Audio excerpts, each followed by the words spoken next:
So let's go to House Speaker Nancy Pelosi, who has given the green, it really was her day yesterday, gave the green light to committee chairs to draft articles of impeachment against President Trump. Here is her announcement early yesterday morning and also speaking at a town hall last night. The facts are uncontested. The president abused his power for his own personal political benefit at the expense of our national security by withholding military aid and crucial Oval Office meeting in exchange for an announcement of an investigation into his political rival. Our democracy is what is at stake. The president leaves us no choice but to act because he is trying to corrupt, once again, the election for his own benefit.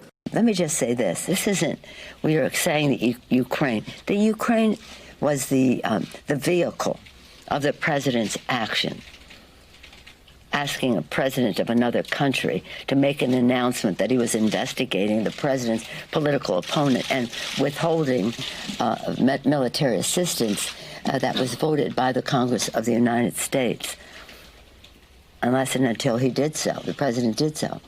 But this isn't about Ukraine. This is about Russia, who benefited by our withholding of that military assistance. Russia. It's about Russia. So sometimes people say, well, I don't know about Ukraine. I don't know that much about Ukraine. Well, our adversary in this is Russia. All roads lead to Putin. Understand that.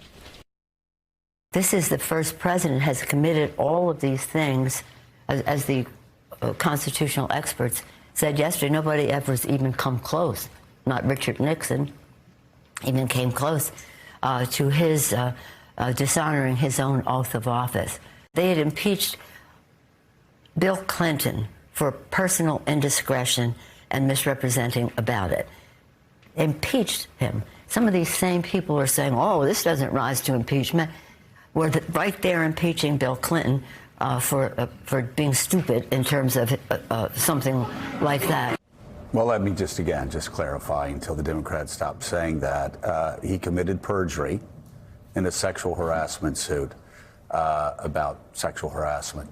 So anyway, we put that to the side. It was stupid. It was no, it's significant. The Supreme Court. She's making a point, though. Yeah, I know, but this is a far more serious Democrats. crime. It is, but Democrats have far better arguments to make, and they need to stop saying this. The United States Supreme Court disbarred Bill Clinton.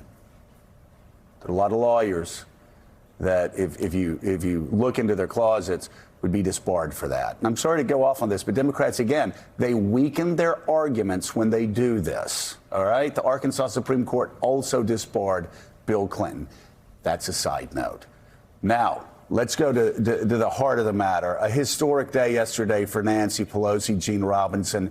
And, you know, you've got a great column where you talk about how Donald Trump is impeaching himself. And that is one thing that does, Mr. Trump does stand apart from Mr. Clinton and Mr. Nixon, because they were far better liars in so many ways, as David Geffen said in one of the great quotes of all time. And they didn't say, and neither one of them would have said, yes, I subverted American democracy and helped our enemies in Russia, and I actually am trying to have a foreign power rig the 2020 election. Get over it. I don't think any of them would have said that. So we're in this bizarre moment now where Donald Trump admits doing things, again, far worse constitutionally than Bill Clinton did. And even, I agree with her, even worse than what Richard Nixon did in Watergate. And that is a very high bar. Thanks for checking out MSNBC on YouTube, and make sure you subscribe to stay up to date on the day's biggest stories. And you can click on any of the videos around us to watch more from Morning Joe and MSNBC. Thanks so much for watching.